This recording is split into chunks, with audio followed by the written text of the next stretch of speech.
Hello everybody and welcome to my YouTube channel. If you're new here, hi, I'm Tierney. If you're not new here, thank you so much for coming back. It means the world to me.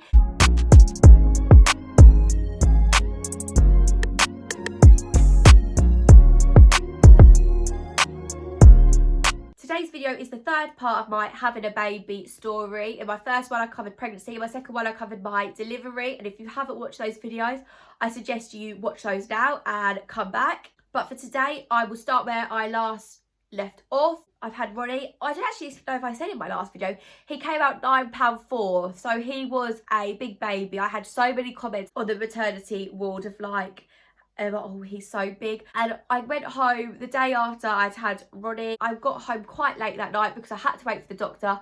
Finally got approved. My family came over to see me. My brothers met Ronnie and absolutely fell in love. It was like love at first sight. It was amazing to watch. And you'll know from the video before that I said the first night in the hospital, Ronnie slept the whole night. It was a dream. I thought I was the luckiest mum in the world. I've got the easiest baby. That was the pethidine. The first night at home, after you're absolutely exhausted, you've had a baby, you've gone through all that trauma, and you come home and all you want is your bed. Ronnie didn't feel the same way. He cried the whole night. I couldn't get him into his cot. I couldn't get him to lie down. He fed continuously. I was breastfeeding. I wanted to give it a go. And I think he fed for about 20 hours of the day. And I was Googling how often you breastfeed, and I think they said it was between every 1.5 to 3 hours. So I was expecting to be doing that. But I think the longest time Ronnie went without milk was about 20 minutes. So I was up constantly feeding and it was exhausting and it hurts. But I was doing it because obviously I loved him to pieces. You really sort of get it drilled into you how dangerous it is if a baby sleeps in your bed. It's a big no for you to fall asleep with your baby. So I was literally like rocking back and forth, like just trying to keep myself awake.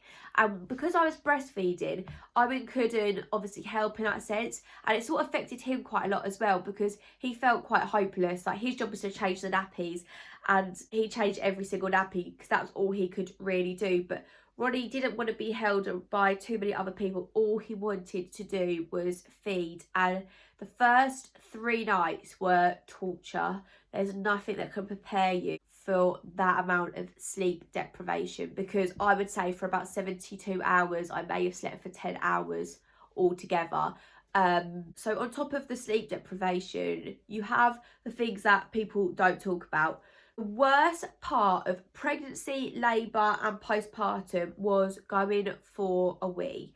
Now, I did not realise this was going to cause me so much trauma, but there is not a pain like it. I'd read online that they said that it's pretty bad, and I bought a spray bottle and that did nothing. And they sort of advise you to drink lots of water so that your urine's not too acidic.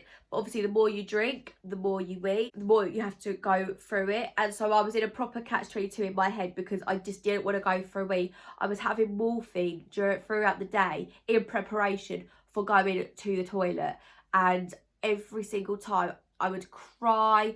I would just not be able to walk afterwards because the stinging was so bad, and that happened for a fair few days until I found a technique which I'm not going to share because that's very personal. But going for a wee, ladies, just prepare for it. At the end of the day, all these terrible things I'm talking about, the sickness, the heartburn, the pelvic pain, the birth, the induction, every single bit of pain, the weeing and the everything, it's worth it because I'm here now talking about it with a smile on my face, and I would do it again.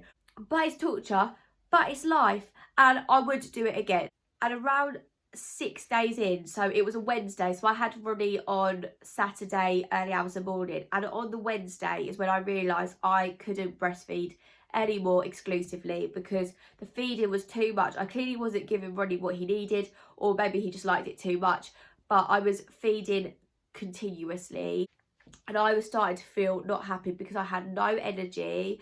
It was affecting Owen because Ronnie would just be crying for milk all the time, and there was nothing he could do, and I needed sleep, and I had so many other painful things going on. I had to inject myself with Clexaid. which stinged every single time. Like, injections aren't even bad, but this little bit of medicine was absolutely lethal.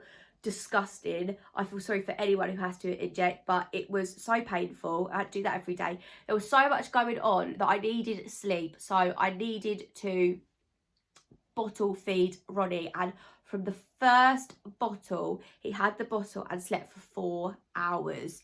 I had 4 hours, and I can't put into words how amazing it was. And we never looked back. There's sort of a little bit of, you know, criticism from your health visitors and sometimes some midwives, how, you know, breast milk's the way to go. It's the best thing since boiled egg. At the end of the day, when you look at a line of grown-ups, you don't know which one's been breastfed, which one's been bottle fed. It doesn't matter. They're both as healthy for each other. It's not something you should be made to feel bad about. I definitely did something that was best for me and my family and for Ronnie. He was obviously full for a long amount of time. I was, you know, getting my mental health back to being normal, and I was able to enjoy having a newborn. That was definitely the best choice. And if you can remember from the end of my last video, I was saying that for a little while I was sort of not coping very well with the memory of my birth. As I said, when I got back to the hospital, my parents came over, my mum sort of gave me a big hug, made sure I was okay, and Owen was okay. And it's not something that I felt like I wanted to talk about at the time, because anytime I sort of tried to remember it, I had a massive lump in my throat and I would cry and I would feel very, very anxious. My heart would start to race and I felt like I was reliving it.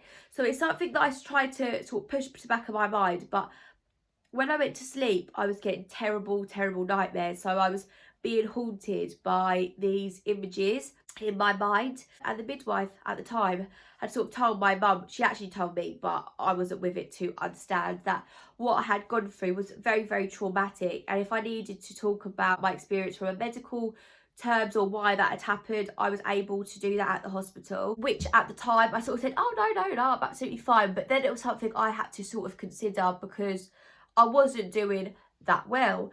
But as the days rolled by, I started just to feel a little bit more confident. I sat down with my midwife, because you have an aftercare with your midwife too for like a few weeks or a week or something. And you sort of build up this relationship with your midwife. And when she was talking to me about how I was, I broke down, and she spoke to me about it, answered all my questions, sort of made me feel a bit more secure as to if I was having a baby again, because the thought of having another baby, I know it's very, very soon to be thinking of a baby, but you do think like, oh my God, I'm never going to be able to give birth again, because, you know, if it wasn't for modern medicine, which I'm absolutely so grateful for, I probably could have died. And that sounds so dramatic, and I know loads of people go through it as well, but it was, to me, just absolutely terrifying.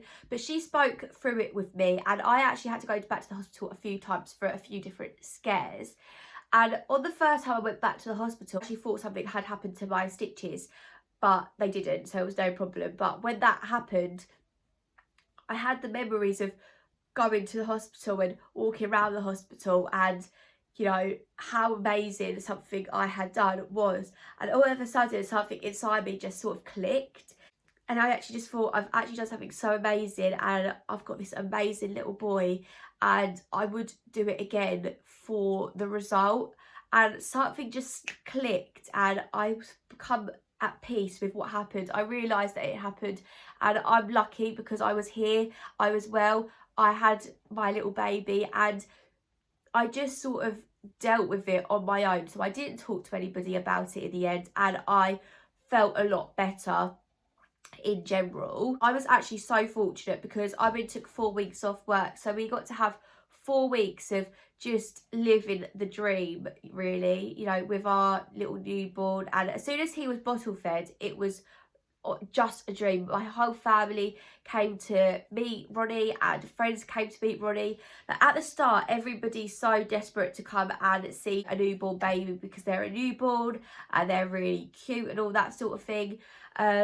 That does die down. When I went back to work, I was really nervous. I thought, how am I going to do this? But you do, and that is just a testament to women and men, to parents, because it is such a difficult job, what they say. And, you know, it made me really have a whole new respect for parents in general, because it's really tough going, but you just do it. And I've just sort of worked it out. And definitely, you know, I'm not perfect, but when I went back to work, I was fine. And you know, you change the nappies and you do things and you learn to pick up on your baby. Like they say, like you learn how to communicate with your baby. You know what your baby wants. And I was thinking, hold on a minute, how are you going to know what a cry means? But you do. It just comes. And I do want to quickly point out, in case anyone is watching this, you know, maybe pregnant or having a baby, or they watch this video and they have a baby a few years, that doesn't happen for everyone. For some people, it's not natural. Some people, you know, don't have that natural bond with their baby, and that is okay too. It was something I was really worried about, because it is possible. It's not anything, you know, wrong with you. So when I say it happens naturally, I was very lucky that it did. It doesn't happen for everybody, but that is okay also, for sure. Another thing that I didn't know about pregnancy is after you have your baby, you bleed for such a long time, literally for a month or so, maybe a bit more. You just bleed and bleed and bleed.